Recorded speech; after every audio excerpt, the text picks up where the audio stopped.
Nii, täna on siis infotund kommunikatsiooni juhtimisest. Ja kui rääkida kommunikatsiooni juhtimisest ja selle õpetamisest Tallinna Ülikooli Balti Filmi Meedia Kunstide Instituudis, siis me oleme uhked käesoleval aastal, et meie instituut on 20 aastat vana ja on tuntud selle nime all Balti Filmi Meedia ja Kunstide Instituut. Nii tegelikult see õppekava kommunikatsiooni juhtimine, see oli juba, see on ka päris selline vana õppekava, mis asutati lausa aastal 2013 ehk siis 12 aastat tagasi. Esialgu see oli kahes keeles, eesti ja inglise keeles. Nüüd on see ainult inglise keeles. Ning kui rääkida õppekavast kommunikatsiooni juhtimine, siis ma räägin ka sellest, nii vaatame edasi, et tegelikult milles see kava on. Kursused, mida me pakume, kuuluvad kõik kommunikatsiooni juhtimise valdkonda ning kursused on väga erinevad, varsti ma näitan ka näiteid.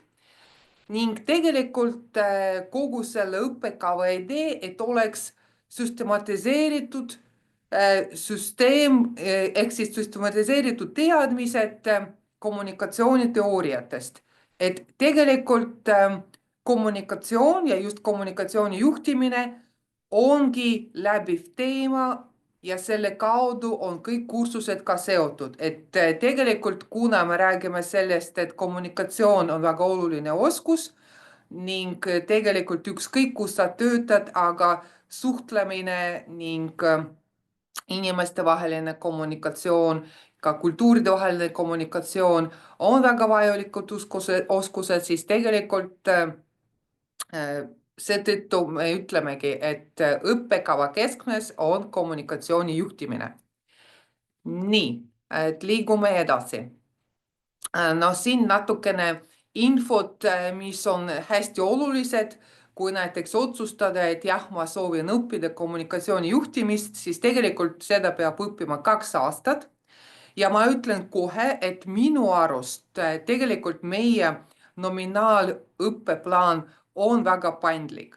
Et siin peab arvestama sellega, et kui te astute sisse, siis esimese aasta jooksul peab natukene rohkem õppima, eriti esimesel semestril peab olema hästi selline sihikindel ja peab arvestama sellega, et jah, ma saan aru, et on juba magistrandid, töötavad inimesed perekondadega ja igasuguste muude kohustustega, aga ikkagi, et õhtuti sageli need on näiteks 3 päeva järjest või 4 päeva järjest, et peab õppima ja toimuvad ka rühmatööd, individuaalsed tööd, paaristööd, projektitööd ja nii edasi.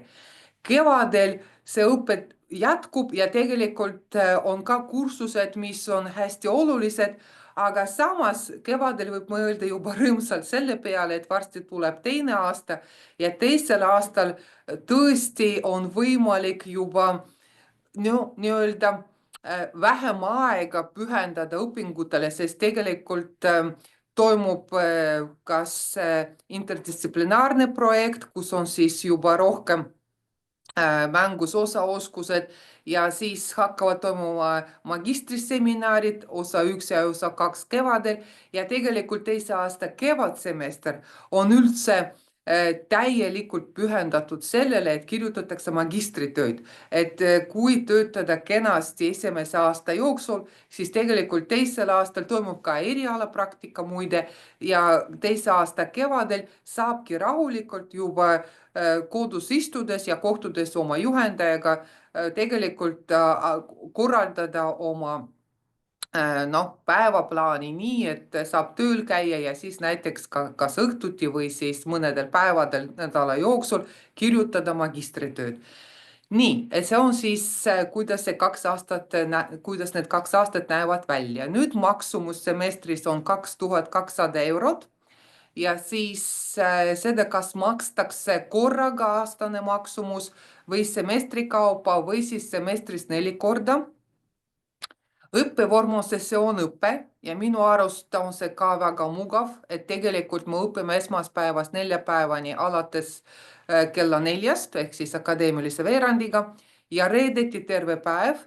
Tavaliselt tunniplaan on varakult teada, näiteks praegu juba on aprillikuu käes, aga meil on juba osaliselt avaldatud tunniplaan järgmise semestri kohta ehk siis sügis 2025 ning jällegi, et võimalik, et esimesel aastal peaaegu iga õhtu toimuvad loengud ja siis reedeti, vahest on see ka terve päev, vahest ei ole. Nii, siis kes meil õpetavad? Õpetavad väga tuntud professorid, ma ütleksin, ja ka kindlasti need inimesed, kes on meie õppejõud, on ise pärit ka erinevatest riikidest.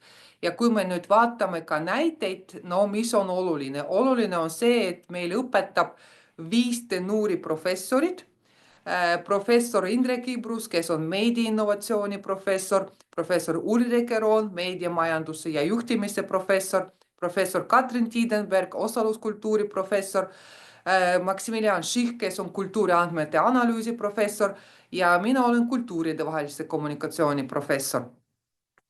Ja see on minu arust väga oluline, sest kõik professorid tegelevad usinasti ka teadustööga, ehk siis nad saavad ka õpetades kohe näidata tudengitele, kuidas on teadus ja praktika omavahel seotud ja käivad käsikäes. Nii, aga õpetavad ka dotsendid, Gerli Kirch-Schneider, kes on visuaalse otsaluskommunikatsiooni dotsent, ja Alessandro Nani, kes on restmeedia dotsent, õpetavad ka nooremad inimesed, noorem teadur Kristiina Raud ja õppekavaga on seotud ka Argo Olesk, teaduskommunikatsiooni lektor ja ka Mart Soonik, avalike suhete lektor. Nii, nüüd liigume edasi. Siin näiteks mõned näited. Loomulikult on kodulehel olemas ka nominaalplaan ja olemas ka täpne loetelu meie kursustest, aga siin me lihtsalt natukene selline üldine ülevaade, et nagu te näete, igal pool on ikkagi oluline osa kommunikatsioon ehk suhtlus, kas siis rohkem seotud meediaga, nagu näiteks transmeedia, loojutustuse teooriad ja meetodid või siis sissejuhatusmeedia juhtimisse ja majandusse või sotsiaalmeedia.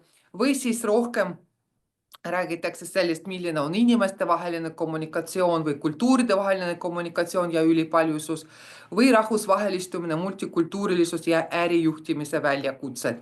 Ehk siis tegelikult ja siis tihti küsitakse, kas kursused on rohkem teoreetilised või praktilised. Mina ütleksin, et nii ja nii, et iga kursus on nii teoreetiline kui ka praktiline. Ja näiteks ka kodused tööd on väga erinevad, need võivad olla projektid, need võivad olla ka grupitööd, need võivad olla ka individuaalsed ülesanded ja nii edasi. Nii, liigume edasi. Et siin nüüd te just näete ka, missugune on see veebilehekülg eesti keeles. Loomulikult muide siin peab meeles pidama, et tegelikult õppekava on ingliskeelne ja õpetatakse inglise keeles ning ka klassiruumis suheldakse inglise keeles. Et tegelikult ainuke asi, mis on eestikeelne selle õppekava puhul, on ainult see infotund, mis toimub igal aastal tavaliselt aprillis eesti keeles. Ja kõik muu on ikkagi inglise keeles ja kindlasti ka õppejõud suhtleb inglise keeles, sest jällegi ka meie üliõpilaskond on rahvusvaheline, suhtluskeel on kohe kindlasti inglise keel ja mitte ainult õppekeel, aga ka suhtluskeel klassiruumis. Nii, et siin on nüüd näide, et tegelikult võib minna kodulehele ja vaadata, missugused on meie õppeained, kes on õppejõud ja nii edasi. Et siis No näiteks, kui teil on bakalaureusekraad ja kui te mõtlete, et olete huvitatud kultuuride vahelisest kommunikatsioonist või turundusest, kommunikatsioonist üldisemas mõttes, kas meediavaldkonnast laiemalt, sotsiaalteadustest, humanitaarteadustest, jällegi üldisest humanitaarteadusest, siis kindlasti võib mõelda selle peale, et see kava on teile huvitav ja kindlasti ka väljakutseid pakkuv ja õppeained on omavahel kõik seotud ja kindlasti ka täiendavad üksteist. Seda on kohe ka näha alates esimesest aastast, näiteks kõik kultuuride vahelise kommunikatsiooni valdkonna ained on omavahel seotud ja ka kodutööd seotud, ehk siis ka näiteks mis osaoskused on olulised ühe või teise aine puhul ja nii edasi. Kultuuride vaheline suhtlus on tegelikult väga oluline element selle õppekava puhul, ehk siis eriti 4 võtmesõna nagu identiteet, üleilmastumine, kultuur, ühiskond. Ja meie õppekava on osa European Masters in Intercultural Communication võrgustikust, milles on tegelikult kokku praegu 10 ülikooli ja mida see tähendab? See tähendab, et kui on soov minna, see ei ole kohustuslik, kui on soov minna välismaale Erasmuse vahetustudengina, siis tegelikult saab minna 1 semestriks, tavaliselt on see sügise teine semester või selle teise sügise esimene semester, vabandust, see on nüüd teise aasta esimene semester sügisel. Ja siis selle programmi nimi on Eurocampus, et siis minnakse ülikooli sinna kohale ja tegelikult sinna tulevad üliõpilased, kes on kõik meie võrgustiku ülikoolide tudengid ja õpetavad võrgustiku ülikoolide professorid. Ehk siis tegelikult, kui tudeng viibib ühes ja samas kohas semestri jooksul, siis õppejõud on tal mitte ainult sellest kohalikust ülikoolist, aga sinna tulevad kõik professorid, kes töötavad ja õpetavad aineid, mida pakutakse selle programmi raames 1 semestri jooksul. Ja siis nad kõik käivad ka oma ülikoolides seal ülikoolis kohal. Nii, nüüd kindlasti võidakse küsida, et kas kava on mõeldud näiteks mingi spetsiaalselt ühe taustaga inimestele või mitte. Samas, kui teil on bakalaureusekraad, siis te võite kandideerida, see on avatud magistrikava ja ei ole vahet, kas see bakalaureuskraad on matemaatikas või sotsiaalteadustes või nagu üleüldse, missugune see kraad on, peaasi, et see on bakalaureuskraad, on ka muud nõuded, mida võib vaadata kodulehel, eriti või peab tähelepanelikult lugema, kuidas kontrollitakse inglise keele oskust. Ja siis on olemas ka vastuvõtueksam, mis on väga oluline, aga samas kui on olemas huvi, on olemas ka see võimalus, et eksam on ära tehtud, siis tegelikult võib täiesti absoluutselt mõelda selle peale, et sisse astuda ja õppida seal kaval. Ja me kunagi pakkusime ka tasandusmooduli, nimetasime, et see on tasandusmoodul, et tegelikult kui üliõpilased õppisid ja neil ei olnud üldse mingit tausta kommunikatsioonist, siis olid pakutud ained, nüüd need ained on pakutud lihtsalt kui vaba ained, et tegelikult me oleme märganud, et nagunii ka kursus on üles ehitatud nii, et räägitakse ka üldtaustast, räägitakse valdkonnast üldisemalt, räägitakse ka erinevatest teooriatest, et tegelikult siin ei pea ka muretsema, kas on olemas teadmised kommunikatsioonist või mitte. Siis mis on oluline, et tegelikult eesmärk, et tudengid saavad kaasa hea kuulamise kirjutamise oskuse, olles professionaalselt valmis tõhusaks suhtluseks ja seda kõike loomulikult inglise keeles. Nii, nüüd vilistlased, kas jätkavad doktorantuuris. Meil on üks selline näide, et hiljutine, et otsustas üliõpilane jääda meie instituuti ja jätkata doktorantuuris, aga tavaliselt ikkagi inimesed töötavad kas avalikus sektoris, noh jällegi, kus on vaja kommunikatsioonijuhti, need on igasugused kohalikud omavalitsused, ministeeriumid, kas kommunikatsiooniagentuuris, igal pool, kus on ikkagi see vajadus, et oleks inimene, kes saab aru, mis asi on strateegiline kommunikatsiooni strateegiline juhtimine, siis tegelikult saab seal ka töötada kommunikatsioonijuhina. Nii, mis on oluline?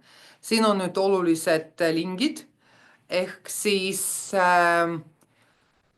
millal toimub avalduste esitamine sai siis ja ka see link, kus on nüüd rohkem infot magistriõppest ja üleüldse, mis on need nõuded Tallinna Ülikoolis magistriõppe kohta.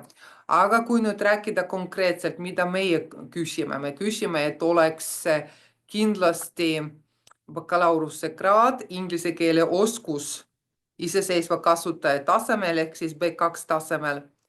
Ja eksam meil toimub, üks osa on kirjalik motivatsioonikiri, teine osa on vestlus suuline ja see on alati Zoomis. Muretsema ei pea, seetõttu, et peab kohale tulema, ei pea, see on juuli ja tegelikult alati on see nagu selline juba puhkuste aeg, nii et vestlus toimub Zoomis. Ja nagu me näeme, mõlemad on võrdselt olulised.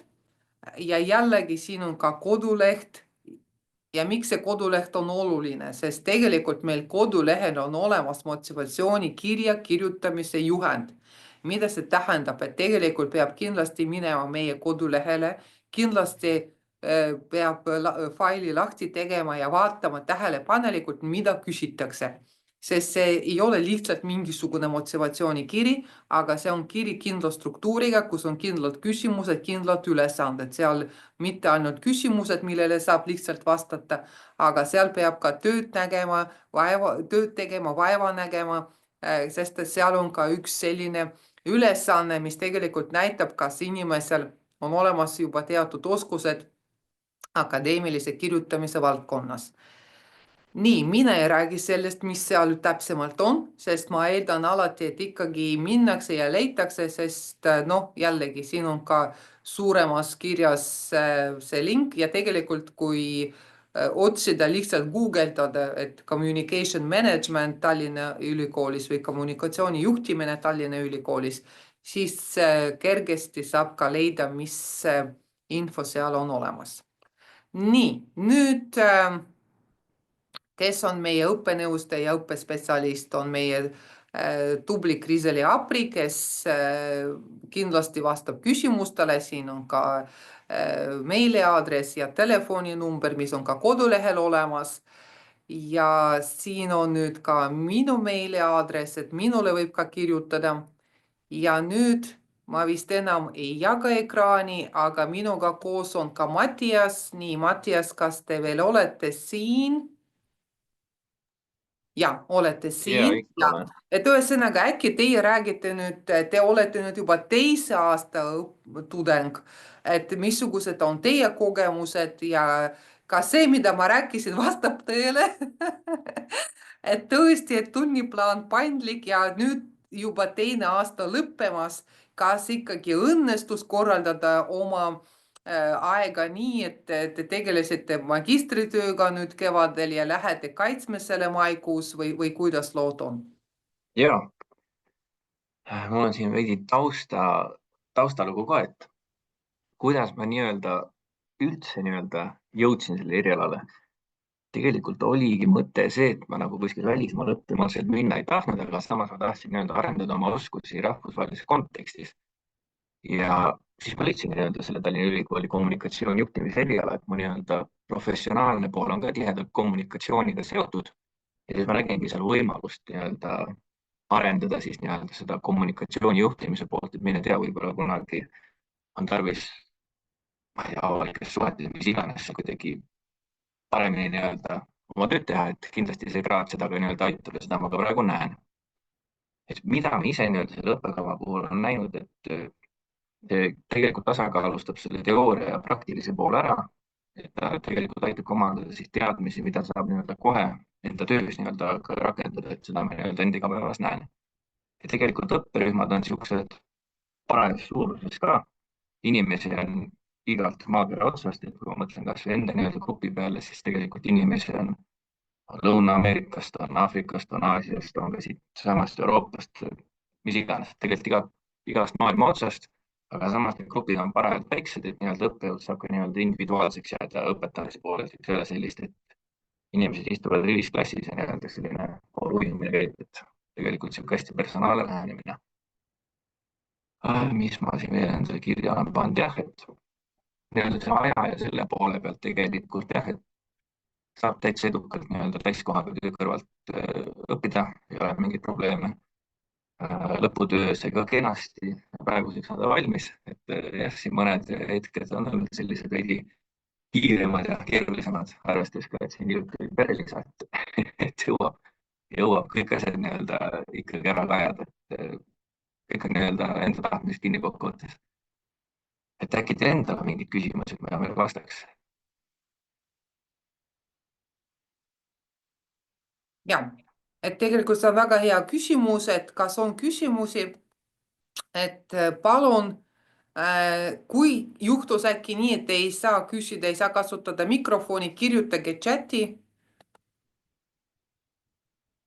Nüüd ma vaatan, et meil on siin rohkem inimesi. Ma väga vabandan, et meil juhtus mingi kummaline asi, et kodulehel see link millegipärast ei töötanud, aga samas see on seesama link, mida näitab Zoom. Et siin isegi ma vaatasin, et ma nüüd jagan ka ekraani ja lihtsalt näitan. Mina ei saa sellest aru, miks see invite link, nagu te näete, täpselt seesama link, mis on kodulehel. Ja millegipärast see link ei tööta. Ma ei osanud leida vastust küsimusele, kuidas see võis nii juhtuda, et Zoom ütleb, et see on invite link ja pakub, et võib kopeerida, panna kodulehele ja miks juhtus nii, et see link, noh, kas nüüd ei tööta, on vale või ma ei tea, mis sellega on. Igatahes see selleks, aga küsimused.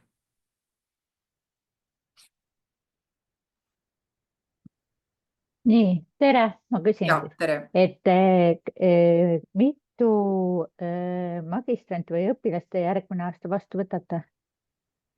Nii, et tavaliselt ma võin öelda, et kuidas meie rühm näeb välja, meil on kuskil 16-18 üliõpilast tavaliselt, et ma võin öelda, et nii on olnud alati. Ainuke asi, et siis kui oli Covid, siis meil oli nii, et Covidi ajal oli näiteks õpperühm kas 6 või 7 tudengid, sest me ei saanud võtta välismaalt kedagi, aga siis peale Covidi, kui sai, siis oli väga palju soovijaid ja siis me võtsime 20.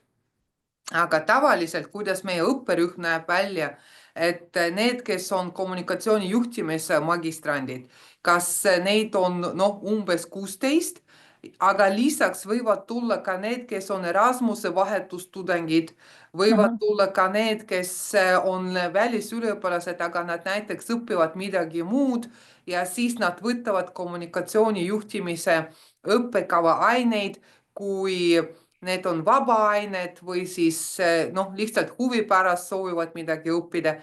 Samas ma võin kinnitada, et meie magistrantide rühmad ei ole hiigelsuured, et mitte rohkem kui näiteks 25 inimest. Tänavu mul oli see Super Diversity and Intercultural Communication ehk siis ülipaljusus ja kultuuride vaheline kommunikatsioon. Seal oli 35 magistranti, aga lihtsalt juhtus nii, et kuidagi huvi oli väga kõrge konkreetselt selle aine vastu.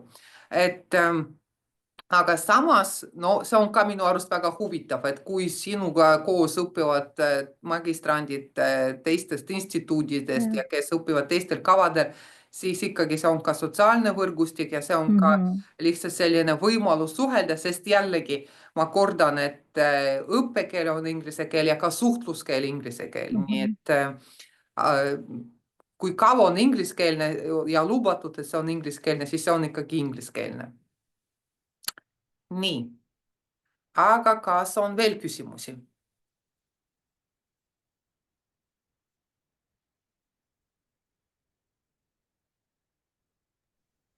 no ma küsin siis veel ja et ma saan aru, et jah, et B2 tasemel tuleb seda inglise keele oskust nii-öelda tõestada, et kas ma tean sellel kodulehel ka info üleval küll, aga kuskohast te soovitaksite seda testi nagu teha, et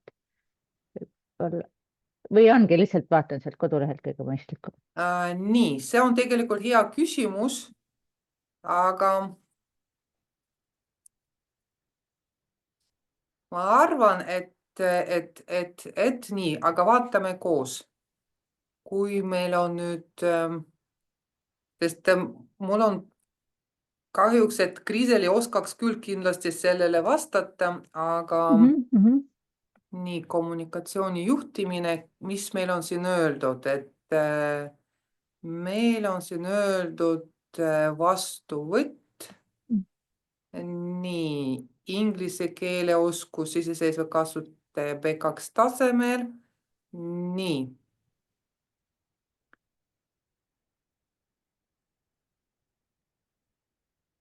Siin on nüüd üldine ajakava, aga vastuvõtueksami info ja ajakava, nii vaatame veel kord siit, et äkki seal, kus on, ja siin ongi.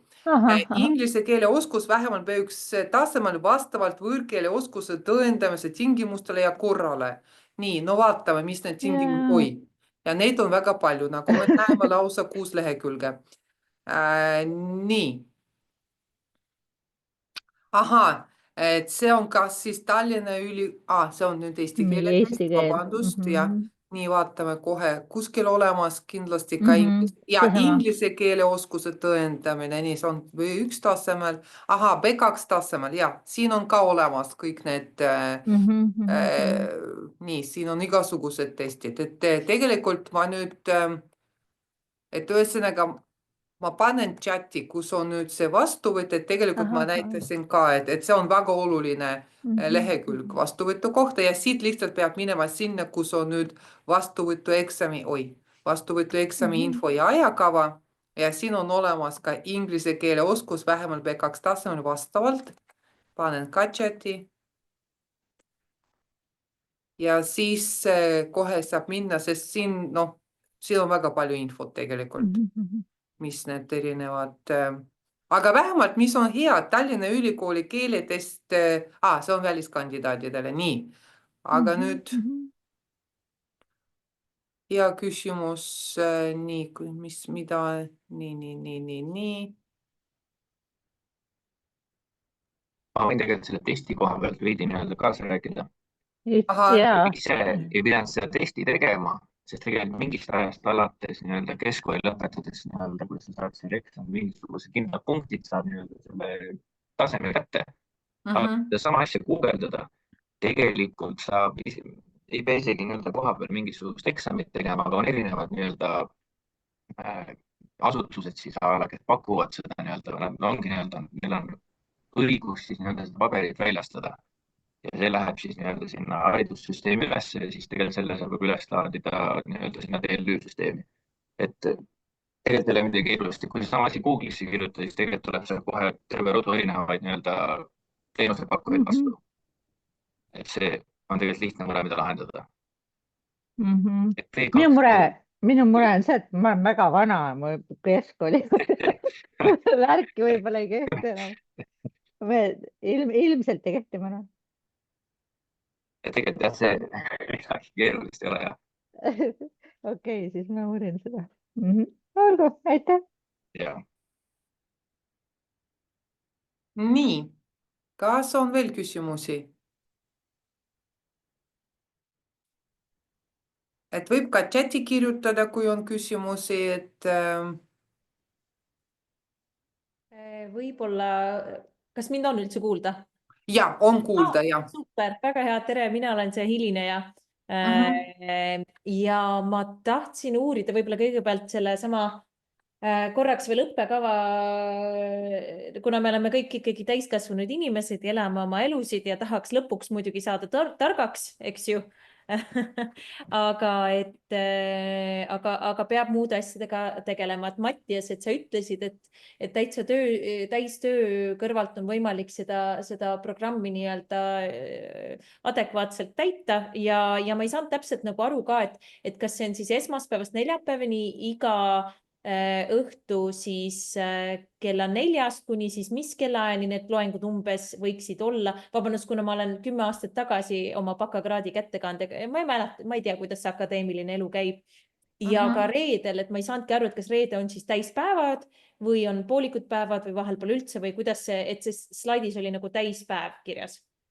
Ja, et no tegelikult vaadake, et kõigepealt ma arvan, et kõigepealt vastan mina ja siis räägib Mattias. No mina räägin nüüd õppekava kuraatori juhi seisukohalt, et mulle tundub, et tunniplaan on paindlik, sest me lubame küll, et me õpime esmaspäevast neljapäevani, alustame 16:15, samas paljud tudengid jõuavad näiteks kella 5 paiku, sest peale tööd või isegi kui nad jõuavad natukene hiljem kui kell 5, et me õpime kuni kella 8-ni umbes, et kuskil 7:45 see lõpeb, et tavaliselt, et 4 tundi ehk siis 2 loengut järjest, et väga tihti toimub nii. Aga see ei tähenda seda, et lausa igal nädalal on alati esmaspäevast neljapäevani. Et peab vaatama lihtsalt, mida tunniplaan ütleb. Ja siis reedeti me küll ütleme, et peab arvestama sellega, et võimalik, et on terve päev, vahest see nii ka ei ole.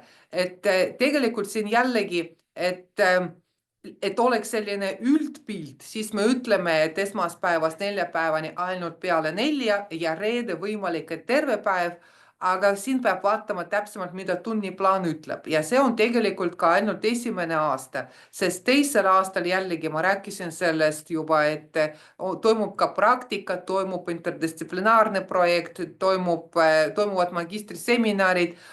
Magistriseminarid on üldse need kohtumised juhendaja ja juhendatava vahel, mis toimuvad alati sel ajal, kui on võimalik kohtuda, sest ei saa ju arutada magistritööd, kui ei ole magistranti kohal, et kellega sa tema magistritööd arutad. Ja siis ka teise aasta nüüd see teine semester ehk siis kevadsemester on üldse täielikult pühendatud magistritöö kirjutamisele. Aga nüüd Mattias ütleb, et kuidas praktikas nägi see välja nüüd, Mattias lõpetamas juba, eks ju, teise aasta tudeng, kevad on käes, varsti juba maikuu käes, kus peabki kaitsma magistritööd. Ja ei, tegelikult ajaliselt mõelda siis kõige ajakriitilisem oli see esimene semester, ma ütleks. No siis võib-olla oli ka see, et alles viisid otsa kokku, kuidas asjad nagu päriselt käivad. Aga kui teha veidi rohkem eeltööd, siis tegelikult on võimalik juba enne esimest semestrit väga edukalt see tunniplaan ise üles ehitada, rääkides siis enda õppekonsultandiga, kes aitab neid õppeaineid, aga vajadusel, kui on võimalus neid valikaineid, mis iganes valida, siis vastavalt endale sobivale ajale, kuna neid gruppe on ka mitmeid teatud ainetes, kes mingit ainet läbivad, et siis saab ise seda boostet natuke paremini kokku panna kellaajaliselt. Et tegelikult see on ikkagi päris paindlik ja et võib-olla, kus peab veidi rohkem siis pühenduma ajaliselt eeskätt, et peabki põhimõtteliselt, ma ei tea, iga päev, iga teine päev siis nädalas sees peale tööpäeva käima ülikoolis ongi see esimene semester, aga peale seda ta läheb ikkagi leebemaks. Et ma ütleks, et oli leebem ajaliselt, kui ma tegelikult ise arvasin. Selge, aitäh. Ja siis mul on võib-olla sellised konkreetsemad küsimused siin ma vaatan neid õppekava aineid ja siis siin on kõigepealt on küsimus selle kohta, et siin on niisugune 2 naljaka nimega ainet, lihtsalt kuna sa ei saa üldse aru, mida see tähendab, siin on valikainetes suur elu 1 ja suur elu 2. Mis asi see on? Ja, et tegelikult siin on tegu projektidega, et ma ütlen ausalt, et mina ei õpeta neid aineid ja ainuke asi, mis ma tean, et õppejõud pakub projekti, mis on tavaliselt interdistsiplinaarne projekt, kuhu on kaasatud lausa mitu üliõpilast ja siis nad töötavad selle projekti kallal, ehk siis mul on tunne, et see nimi tuli sellest, et nagu valmistatakse tööeluks, et tegelikult see on hea küsimus, et nüüd ma tean selle, et see pealkiri tekitab küsimusi ja ma katsun ise ka natukene rohkem küsida tudengite käest, mis konkreetselt, et kuidas konkreetselt need interdistsiplinaarsed projektid näevad välja. Mattias, kas juhtus Ja nii, ma võin et rääkida sellest. jah, väga hea. Elu tegelikult ei tähenda otseselt elu, vaid see tähendab erialasid lõimuvat ühendust. Ehk siis nii-öelda kogu Tallinna Ülikooli peale, kes ei ole üldse isegi nii-öelda, ühesõnaga sa teedki koostööd õpilastega, kes ei ole otseselt nii-öelda kuidagi sinu kursusega ega nii-öelda valdkonnaga seotud, et sa võidki seal nii-öelda IT-inimestega kuni, ma ei tea, filosoofideni välja. Ütleme nii, et sulle antakse valik ette erinevaid projekte semestri alguses, olgu see siis mingisugune artikli kirjutamine, kodulehe loomine, olgu see kas või, ma ei tea, 3D printimine, et sa õpidki modelleerima, 3D printima. Et sa saad ise valida, see võib olla üks, no see on nagu täiesti seinast seina neid asju, et sa ise valid selle projekti siis ja siis sulle nii-öelda pannakse nii-öelda grupikaaslased erinevatest valdkondadest ja siis sa pead oskama nii-öelda erinevate inimestega nii-öelda selle ühise keele leida ja siis nendega see projekt siis edukalt lõpuni viia. Et see oli üks päris põnev ettevõtmine. Miks ma selle 3D printimise näite tõin, et mul ei olnud eelnevalt 3D printimist ega modelleerimisest mitte mingit arusaama, aga mõtlesin nalja pärast, et noh, proovime ära, mis ikka on. Paras tegemine. Lõppude lõpuks me lõime siis sellise mudeli, mis see läheb kommunikatsiooni valdkonnast täiesti välja, aga me lõime siis sellise mudeli, mis aitab siis põhikooli bioloogia tundides õpilastel nii-öelda siis taimeraku kohta paremini õppida.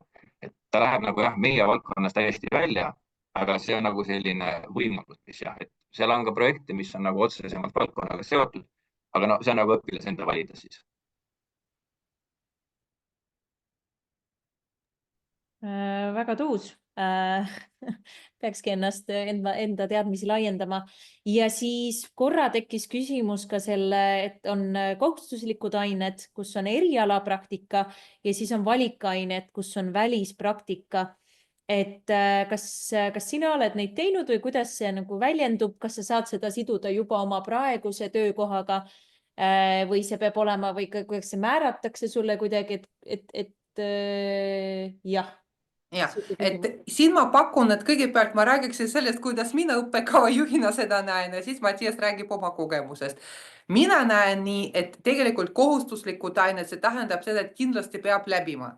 Ja kui me räägime erialapraktikast, siis tegelikult me oleme alati väga rõõmsad, kui inimesed juba töötavad kommunikatsiooni valdkonnas ja siis me lihtsalt arutame, missugused need ülesanded on, mida üliõpilane ei ole seni täitnud, näiteks käesoleval töökohal töötades ja siis me võime ka arutada, mis oleks see uus ülesanne, mis oleks ka praktika või ta saaks midagi uut õppida.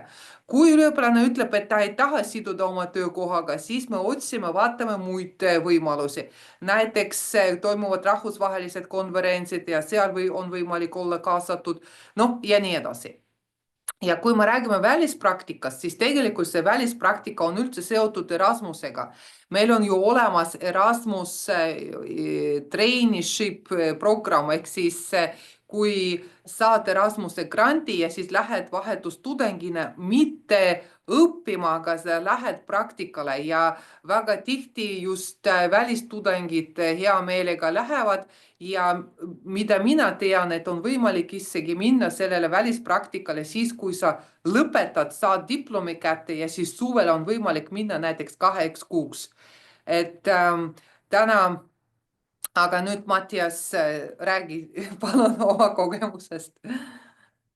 Jah, et ütleme nii, et praktikaga no meie tegime nii-öelda siis professoriga sellise kokkuleppe, et mina nii-öelda enda praktika raames siis aitasingi nii-öelda vastavalt oma erialale nii-öelda erinevaid konverentse ja muud taolist nii-öelda Tallinna Ülikoolis siis nii-öelda läbi viia, kas ma siis nii-öelda ette valmistasin erinevaid materjale, olin kohapeal kuidagi abiks.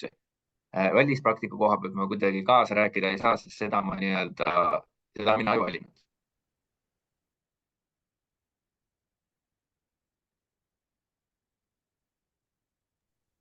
Aitäh!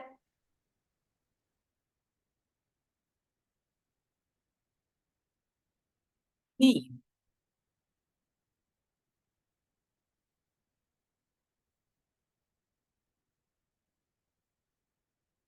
Nüüd ma ei tea, kas ma pean muretsema, et küsimusi ei ole või ei pea muretsema või äkki me võime ka kokku leppida, et alati võib kirjutada, ma veel kord jagan ekraani, kus nüüd minu kontaktid on nii. Et palun kirjutage kindlasti julgelt, kui tekib küsimusi seoses õppekavaga ja siin on ka, muide jah, et meil on ka Facebookis õppekava leht, kus me nüüd tavaliselt kirjutame, kes õppejõud meil külas on käinud, mida tudengid on teinud või kirjutanud või millega tegelenud. Nii, ja siis siin on ka Kriiseli kontaktid, kes on Kriiseli Apri, on meie õppenõustaja ja õppespetsialist. Aga loomulikult see kõik on olemas ka koduleheküljel, et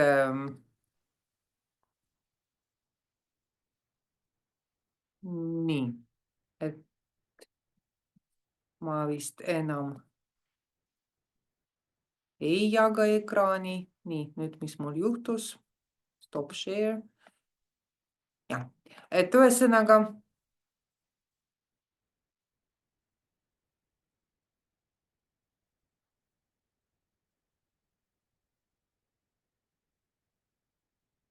nii, kui küsimusi ei ole, siis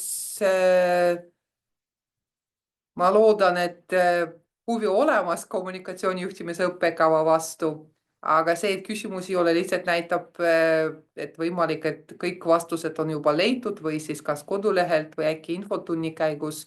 Ja oleks väga tore, kui me kohtuksime teiega uuesti juba vastuvõtueksami ajal, et vastuvõtueksam on meil juulis. Kui ma mäletan õieti, siis see oli 4. juuli ja jällegi kordan, et see on kindlasti Zoomis. Nii, ja siis ka selle salvestuse kindlasti teile saadetakse, et meil täna juhtus mingi tehniline probleem, mure selle lingiga, aga kindlasti te saate salvestuse kätte ja kindlasti palun kirjutage julgelt mulle Kriiselile, kui teil on küsimusi. Nii et suur tänu ja suur tänu, Mattias, et olid meiega koos ja jagasid oma kogemusi. Ma usun, et kui on olemas tudengid, kes saavad oma kogemusi jagada, siis see alati ka kuidagi innustab õppimiseks, et eriti hea oli, mulle meeldis, et mina ei osanud eriti kenasti rääkida sellest suurest elust. Aga oma kogemusest saad küll, aga jah, et see on siis erialasid lõimiv ühendus, jah. Ja, erialaselt lõimiv ühendus. Et mina osalt öeldes kogu aeg mõtlesin lihtsalt, et see on lihtsalt suureks eluks ettevalmistav interdistsiplinaarne projekt, aga eks meil on nagu väga kreatiivsed inimesed töötavad meil ülikoolis. Nii, tore, et suur tänu osalemast ja suur tänu kuulamast ja suur tänu, siis ongi kõik. Ma lihtsalt lõpetan, suur tänu kõigele ja ilusat õhtu jätku. Aitäh! Aitäh!